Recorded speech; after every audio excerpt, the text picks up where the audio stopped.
Sa huling part ng ating kwento ay masyadong nabigla itong si Kaori ng kanyang napagtanto na nagising ni Shinji ang ultra-rare na lightning attribute spiritual energy. Makikita si Shinji na bumagsak na sa kanyang buong katawan ang malakas na kidlat, kaya kanyang sinigawan ang malakas na kidlat na kung binabalak raw ba nito na talunin siya sa ganitong paraan, iyon ay hinding-hindi mangyayari. Makinig daw siyang mabuti sa kanya na sa buhay niyang ito ay kahit ang kalangitan ay hindi siya mapapabagsak at hindi din siya maiilibing sa lupa, kanya raw papayanigan ang buong mundo ng kanyang pangalan, kahit ang mga Diyos at Buddha ay hindi siya mapipigilan. Dahil sa buhay niyang ito ay ang tangi lang niyang layunin ay lumakas na mas malakas sa lahat. Doon ay makikita si Shinji na pumasok na sa kanyang buong katawan ang lightning attribute at kusa na itong naging kampante sa kanyang katawan. Dahil dito ay ang sakit na naramdaman kanina ni Shinji ay wala na itong epekto sa kanya dahil ang lightning attribute ay matagumpay na niyang nakuha. At tiningnan ni Shinji ang isa niyang kamay na umaapaw ang maraming kidlat, at kanyang nasabi sa sarili na mas gumanda na raw ang kanyang pakiramdam ngayon. At kasunod nito ay nag-anunsyo sa kanya ang system na nakuha raw niya ang parehong espiritual na enerhiya na mayroong katangian ng apoy at kidlat. Tinanong din siya ng system kung nais raw ba niyang pagisahin ang mga ito upang mabuo ang maalamat na katangiang Thunder Flame.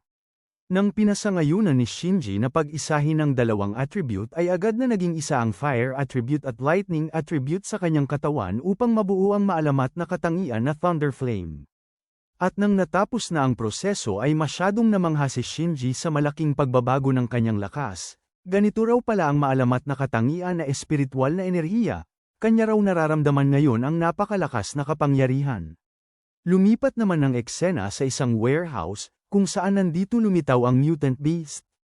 At sa labas nito ay nandito si Yu kasama ang dalawang lalaki, sinaad pa ng isang lalaki kay Miss Yu na sa lugar daw na ito nila na-detect ang mutant beast na ang White Giant Serpent. Sa sinabi ng isang lalaki ay sumagot si Miss Yu na kanya na raw naiintindihan ang lahat. Pero sa kanyang isip-isip na ang mutant beast daw na kanilang haharapin ngayon ay mayroong katangian ng lason, natitiyak niya na magiging mahirap itong kanilang misyon. Ibinigay din ni Miss Yu sa dalawa niyang kasama na lalaki ang kani-kanilang mga Jade Talisman, dahil kapag nahaharap daw sila sa panganib ay basagin lang nila ang Jade Talisman at agad itong lilikha ng harang na mayroong katangian ng liwanag upang protektahan sila. Dagdag pa ni Miss Yu sa dalawa niyang kasama na dapat nilang unahin ang kanilang kaligtasan kapag pumasok sila sa misyon, at huwag sila agad na kumilos, naiintindihan raw ba nila ang kanyang mga sinabi. Matapos bigyan ng payo ni Miss Yu ang dalawa ay kanya na silang sinabihan na ngayon ay kanila nang sisimulan ang kanilang misyon. At sa ilang sandali ay makikita ang tatlo na pumasok na sila sa loob ng warehouse. Habang sinusuri nila ang buong paligid ay wala silang kaalam-alam na sa kanilang itaas ay pinapanood sila ng mutant beast na ang White Giant Serpent. At nang naramdaman ni Miss Yu na mayroong kakaiba sa kanilang likod ay agad siyang lumingon, ngunit huli na ang lahat dahil mabilis silang inatake ng halimaw, bagaman kanila itong naiwasan ay nagkaroon pa rin sila ng kaunting pinsala. Hindi lang doon dahil muli na namang umatake ang halimaw habang nagpapalabas ng maraming lason sa kanyang katawan. At upang maiwasan ang atake ng halimaw ay inatake ito ng dalawang lalaki ng kanilang mga punyal. Nang tinamaan ng kanilang punyal ang halimaw ay agad na nagyelo ang buong katawan ng mutant beast, dahilan upang hindi ito makagalaw. Ang dalawa ng kanilang nakita na matagumpay nilang napuksa ang halimaw ay labis silang natuwa dahil nagawa raw nila ang kanilang misyon sa maikling oras. Ngunit kabaliktaran kay Miss Yu dahil napansin niya na nasa mapanganib ang kanilang sitwasyon. Kaya inutusan niya ang kanyang dalawang kasama na tumakbo na sila ng mabilis sa lalong madaling panahon. Pero hindi na nakatakbo ang dalawa dahil mabilis silang tinamaan ng mga lason ng halimaw, kaya ang tangi nilang ginawa ay sumigaw ng malakas. Dahil dito ay ang isang lalaki ay agad na bumagsak at nawala ng malay, habang ang isa naman ay nanghihina ang kanyang buong katawan. Si Miss Yu ay agad niyang tinakpan ang kanyang ilong upang hindi niya malanghap ang lason, at agad siyang tumawag sa kanilang headquarters upang kanyang ipaalam doon na ang Giant Serpent ay hindi nila kayang pigilan. Hindi nagtagal ay maging si Miss Yu ay tuluyan na din na nawala ng malay dahil sa mga lason na kumalat sa buo nilang paligid. Habang nakahandusay ang katawan ni Miss Yu ay makikita naman ang Giant Serpent na kanyang tiningnan ang katawan ng dalaga. Lumipat naman ang tagpo sa isang gusali at sa labas nito ay nakaparada ang isang sasakyan. At sa loob ng bahay ay makikita na nag-uusap si Jinchen at si President Liu. Sinabi pa ni President Liu sa ating bida na itong kanya raw ipapakita ay isang napakabihirang katangian. Idinagdag pa ni President Liu sa ating bida na ngayon daw ay siya na lang ang tangi niyang maasahan. Kung buhay pa raw ngayon si Hinasako-sama ay siguradong gugustuhin niya ang natatangi na katangian na ito. Pinapakiusap din ni President Liu sa ating bida na ngayon daw ay walang katiyakan ang misyon ni Yu. Kaya si Shinji na lang ang kanyang maasahan sa ganitong misyon dahil mayroon siyang katangian na nagising na fire attribute. Dahil dito ay seryoso na tiningnan ni Shinji si President Liu na kanya itong tinanong na kung paano niya nalaman na mayroon siyang katangian na fire attribute. Sa tanong ni Shinji ay napakamot sa kanyang ulo si President Liu na kanyang pinaalam na ang halimaw raw na nakalaban noong nakaraan ni Shinji ay kagagawa ng kanyang tauhan. Tinanong din ni Shinji si President Liu na kung nanood din daw ba siya noong kinalaban niya ang Mutant Beast. Pero humingi lang ng paumanhin si President Liu sa ating bida dahil kinakailangan lang raw niya iyong gawin upang maprotektahan ang kanyang tauhan. Tumugon si Shinji kay President Liu na kanya raw tatanggapin na pumunta doon sa warehouse upang kalabanin ang higanteng ahas. Pinapakiusap naman ni President Liu sa ating bida na kahit isang tao lang raw ang maligtas niya doon ay sapat na sa kanya. Iyon ay isa ng malaking tulong. Kaya wala nang sinayang na oras si Shinji dahil naglakad na siya upang pumunta na doon sa warehouse upang kanyang kalabanin ang halimaw na nandoon, at sinabi din niya kay President Liu na kung talaga raw ba na sapat na ang isang tao na kanyang mailigtas doon kahit 8 ang kanilang bilang. Bumalik naman ang eksena dito sa loob ng warehouse kung saan bumalik na ang kamalayan ni Miss Yu, at maririnig din ang boses ng iba niyang kasama na kanilang kinalaban ang dambuhalang ahas. Doon ay makikita ang isa niyang kasama na halos hindi na makagalaw dahil isa-isang kinain ng dambuhalang ahas ang iba niyang mga kasama. Sa isip-isip naman ni Miss Yu habang pinapanood ang Giant Serpent na sa nakita raw niya sa enerhiya ng Giant Serpent ay parang sinusubukan niyang mag-evolve sa pamamagitan ng pagsipsip ng kung ano-anong bagay. Kung wala raw siyang gagawin ngayon upang linisin ang buong paligid ng lugar, ay talagang hindi na nila ito mapipigilan kapag kanila pa itong pinabayaan. Magiging isa itong malaking kalamidad sa kanilang lungsod. Nang sinubukan na tumayo ni Miss Yu ay laking gulat niya dahil natuon ang pansin sa kanya ng dambuhalang ahas at ito ay mabilis na lumapit sa kanya upang umatake. Kaya upang tapatan ang atake ng dambuhalang ahas ay lumikha si Miss Yu ng matalas na yelo sa isa niyang kamay upang maging sandata. Ngunit sa hindi inaasahan ni Miss Yu dahil ang matalas na yelo na kanyang nilikha ay agad lang itong nabasag dulot ng mga lason na kumalat sa buong paligid, kaya nanlaki na lang ang kanyang mga mata dahil batid niya na ito na talaga ang kanyang katapusan. Doon ay muling bumagsak si Miss Yu dahil tinamaan siya ng lason ng dambuhalang ahas. Makikita si Miss Yu na siya ay napabulwak ng kanyang dugo at kanyang nasabi sa sarili na imposible raw ito dahil ngayon lang niya napagtanto na nagawa na pala raw na makapag-evolve itong Giant Serpent bago pa sila dumating dito. Kung magpapatuloy raw ang ganito ay talagang hindi na nila mapipigilan ang halimaw, ano na raw ba ang kanyang dapat na gawin ngayon? Sa kabila ng kawalang pag-asa ni Miss Yu ay dumating si Shinji at ito ay nagsaad na napakalaki raw itong pagkakataon. Ito raw ang warehouse na kanyang pinagtatrabahuhan noong pagkatapos niyang magtapos sa high school, ang presidente daw dito ay nabankrupt nang hindi man lang nababayaran ang isa niyang buwang sahod. Si Miss Yu nang kanyang narinig ang boses ng ating bida ay nagtataka siya na kanyang binanggit ang pangalan ni Shinji at natanong kung bakit siya nandito. Sumagot si Shinji na kaya siya dumating dito dahil nakikiusap sa kanya si President Yanagi na tulungan ang lahat ng nandito. Pero sinigawan lang siya ni Miss Yu dahil kinakailangan na raw ni Shinji na tumakbo ng mabilis dahil ang Mutant Beast na nandito ay hindi ang kalaban na kanyang makakaya, dahil nakapag-evolve na ito patungo sa level 3.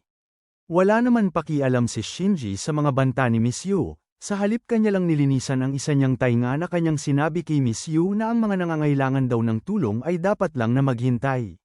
Dahil kanya raw titingnan kung saan ba talaga aabot ang makakaya nitong halimaw laban sa kanya. Kasunod nito ay kumilos na nga ang Giant Serpent upang kanyang atakihin si Shinji. Si Miss Yu nang kanyang nakita na papalapit na kay Shinji ang Giant Serpent ay labis siyang kinabahan sa maaring sapitin ni Shinji kapag siya ay tinamaan ng atake ng halimaw. Pero makikita lang itong ating bida na kanya lang tinawanan ng halimaw habang kanya nang inactivate ang kanyang pinagsamang attribute na bagong abilidad. Sinabi din niya na kanya raw pababagsakin itong halimaw sa isa lang niya na atake. Nang nakalapit na ang dambuhalang ahas kay Shinji ay agad niya itong binigyan ng kanyang suntok, dahilan upang tumigil sa paggalaw ang giant serpent. At sa isa lang na suntok ni Shinji ay agad na tumilapon sa malayo ang dambuhalang ahas. Si Miss Yu nang kanyang nakita na tumilapon ang giant serpent papunta sa malayo ay nagtataka siya na masyadong nagulat. Ang mabangis kanina na dambuhalang ahas ay makikita na ito ngayon na tumakbo ng mabilis upang tumakas, kaya sinabihan ni Miss Yu si Shinji na tingnan niya ang giant serpent dahil ito ay tumatakas. Pero pinahinahon lang siya ni Shinji habang hinawakan niya ang kanyang espada, siya na daw ang bahala upang tapusin itong malaking ahas. Kasunod nito ay dinaluyan ni Shinji ang kanyang espada ng kanyang pinagsama na attribute na ang apoy at kidlat. At seryoso pang sinabi ni Shinji sa giant serpent na kahit saan pa daw siya tumakbo ay hinding-hindi siya makakatakas sa kanyang mga kamay. Sa hindi maipaliwanag na bilis ay biglang lumitaw si Shinji sa harapan ng dambuhalang ahas at agad niya itong inatake ng kanyang espada, dahilan upang nagkapira-piraso ang katawan ng giant serpent. Matapos patayin ni Shinji ang dambuhalang ahas ay binalik na niya ang kanyang espada sa kanyang likod. Si Miss Yu na pinapanood si Shinji ay hindi siya makapaniwala dahil taglay raw ng ating bida ang dalawang nag-awaken na attribute. Doon ay seryoso na sinabi ni Shinji kay Miss Yu na tama ang kanyang nakita na siya ay nag-awaken ng dalawang attribute na ang fire at lightning attribute, at sa isip-isip niya na wala raw masama kung malalaman ng association tungkol sa kanyang kakayahan dahil tinutulungan lang nila ang mga ordinaryong tao, kung ganoon ang kaso ay ayos lang sa kanya na malaman nila ang patungkol sa kanya. Si Miss Yu ay halos hindi pa rin makapagsalita na napapatanong sa kanyang sarili na kung gaano raw ba talaga kalakas itong si Shinji. Makalipas ang ilang sandali ay makikita itong si Miss Yu at si President Yanagi na sila ay nag-uusap. Pinaalam ni Miss Yu kay President Yanagi kung ano ang mga nangyari at kung ano din ang kanyang mga natuklasan patungkol sa dalawang nag-awaken na attribute ni Shinji na ang fire attribute at lightning attribute. Sa nalaman ni President Yanagi ay malalim ang kanyang iniisip na kanyang sinaad kay Miss Yu na kaya raw pala binalaan siya kanina ni Shinji na huwag siyang bantayan. At bigla na lang nakangiti itong si President Yanagi dahil gaya raw sa kanyang inaasahan na kinakailangan ng kanilang association si Shinji. Pinaalam din ni Miss Yu kay President Yanagi na simula raw ngayon ay kanya nang ititigil ang pagbabantay sa mga galaw ni Shinji. Ngunit nabigla si Miss Yu na nagtataka dahil sinabi sa kanya ni President Yanagi na huwag na raw itong palagpasin ni Miss Yu, kinakailangan na kanyang maging kasintahan si Shinji. Nang sumapit na ang kinabukasan ay nagpatawag ng pagpupulong si President Yanagi sa kanilang association. Maririnig din ng isang tao na nagsalita sa lahat na ngayon daw ay dapat kanilang ipapahayag sa publiko na muling nabuhay ang spiritual energy sa kanilang mundo. Dagdag din niya sa lahat na madalas na daw ang mga nangyari na insidente kamakailan, hindi na nila ito maitago, dahil mayroon din limitasyon ang patuloy na pagpipilit na aksidente lang ang mga nangyari. Hindi naman nagustuhan ng isa pang opisyal ng association ang mungkahi ng isa niyang kasama. Ano raw ba ang kanyang pinagsasabi? Kapag sila ay naglabas ng ganitong anunsyo ay malulugmok sa kaguluhan ng buong mundo, kahit ito pa ay kanilang pagsisihan ay hindi na nila ito mababawi. Sagot naman nitong isa na paano daw niya yun nasabi, kung naipahayag lang raw nila ng mas maaga ay sana nabigyan na nila ng babala ang nakatira malapit sa warehouse na sila ay lumikas bago pa nangyari ang insidente doon. Ayon naman ng isa na ang insidente doon sa warehouse ay matagumpay na nilang naresolba kaya wala ng problema. Dahil dito ay hindi na nagkaintindihan ang dalawa kaya sila ay nagtatalo kung sino sa kanilang dalawa ang tama, habang itong si President Yanagi ay nakikinig lang sa pagtatalo ng kanyang mga opisyal. Upang tumigil na sa pagtatalo ang mga opisyal ay inutusan sila ni President Yanagi na tumigil na sila sa kanilang pagtatalo. Dahil dito ay agad na tumigil sa pagtatalo ang mga opisyal na kanilang binanggit ang pangalan ni President Yanagi. Doon ay inutusan ni President Yanagi ang kanyang mga opisyal na silang lahat ay umupo, sabay kanyang sinabi na mayroon din daw punto ang kani-kanilang mga paliwanag, pero kung hindi dahil sa tulong ni Fuji Shinji ay baka patay na ngayon ang kanyang anak at mga nasasakupan at maaring napahamak ang mga nakatira malapit doon. Kaya ngayon ay mayroon siyang magandang proposal na imumungkahi sa kanilang lahat. Sabay itinuro ni President Yanagi ang marka sa projector. Paliwanag pa niya na itong mga minarkahan sa lokasyon na kanyang itinuro ay kanilang nakumpirma na muli nang nabuhay ang spiritual energy, kaya dapat nila itong gawin na testing ground, Halimbawa na lang dito ay maaari nila itong paunlarin bilang isang atraksyon para sa mga turista at obserbahan kung paano ito makakaapekto sa mga opisyal, at pagkatapos ay kanilang pagpasyahan ang susunod na hakbang. Tinanong din niya ang lahat na kung ano ang sa tingin nila dito. Sa tanong ni President Yanagi ay ang ibang opisyal ay hindi nila nagustuhan ang mungkahi ng kanilang presidente habang ang iba naman ay lubos na humanga dahil inaasahan na raw nila na may isip ito ni President Yanagi. Sinabi din ni President Yanagi sa lahat na kung wala na raw ibang tutol dito ay mayroon pa siyang isang bagay na dapat na talakayin. Nang ipinakita na sa lahat ni President Yanagi ang manual patungkol sa impormasyon ni Shinji ay sinaad sa kanila ni President Yanagi na matapos raw ang mga nangyari kahapon ay sa palagay niya ay naiintindihan na nilang lahat ng mabuti kung ano talaga ang kakayahan ni Fuji Shinji, kaya naman ay gusto niyang imbitahan si Shinji sa kanilang Spiritual Energy Training Association. Pinaalam pa niya sa lahat na kanya raw itatalaga si Shinji bilang pinuno ng isang squad. Ano raw ba ang sa tingin nilang lahat sa kanyang mga naisip? Dahil dito ay ang ibang mga opisyal ay nagsabi na wala raw silang tutol sa pagsali ni Shinji sa kanilang association, ngunit tutol siya na si Shinji ay bigyan ng mataas na posisyon sa kanilang association, na pinasangayunan naman ng isang opisyal ang sinabi ng kanyang kasama, dahil ang pag-akyat daw ni Shinji ng antas sa department head kahit bago pa lang siya sumali ay magdudulot lang ito ng dissatisfaction sa mas mababang antas. Ngunit nilinaw sa kanila ni President Yanagi na nakita naman daw nilang lahat ang kakayahan ni Shinji sa nangyari kagabi. Isa siyang nag-awaken na mayroong dalawang katangian na fire attribute at lightning attribute. Kung ilalagay nila siya sa mas mababang posisyon ay baka magtampo si Shinji at magiging malaki itong problema. Dapat na huwag nilang gawing kaaway ang katulad ni Shinji.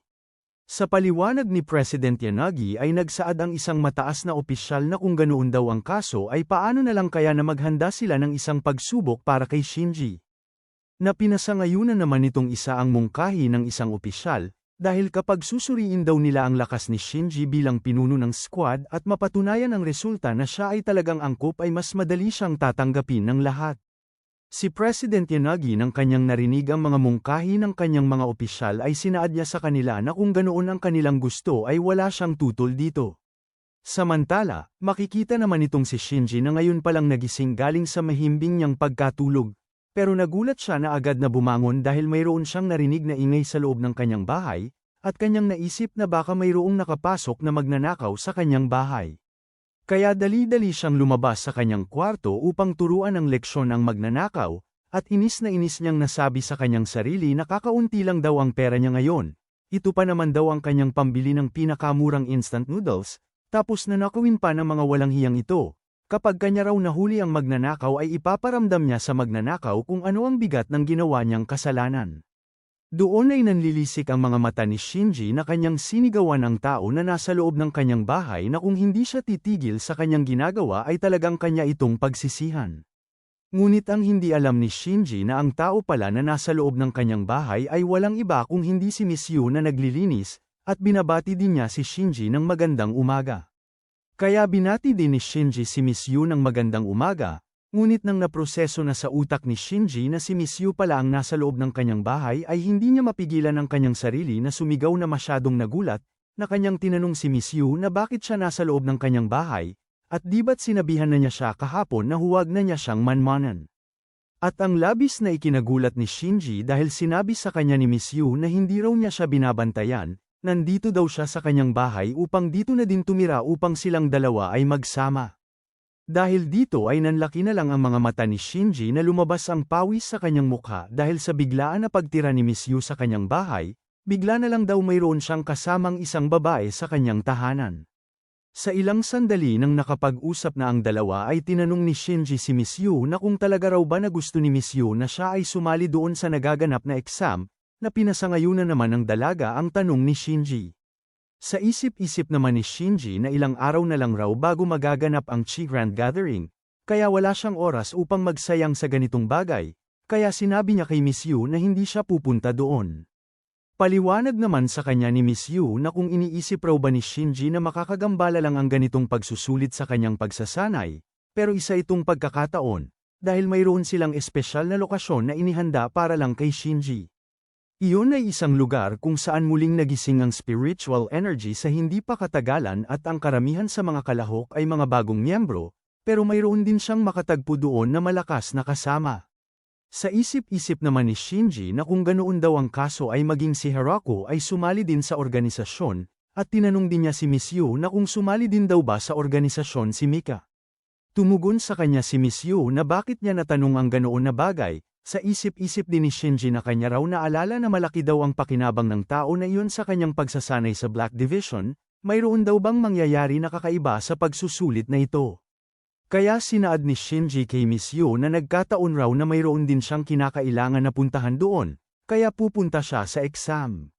Sa nagaganap naman na exam ay doon makikita ang mga kalahok na silang lahat ay kinausap na ni President Yanagi, sinaad sa kanilang lahat ni President Yanagi na sana magkaroon daw silang lahat ng mapayapang buhay. Papalapit na raw ang mundo kung saan kumalat na ang kamatayan na parang naglalagablab na apoy.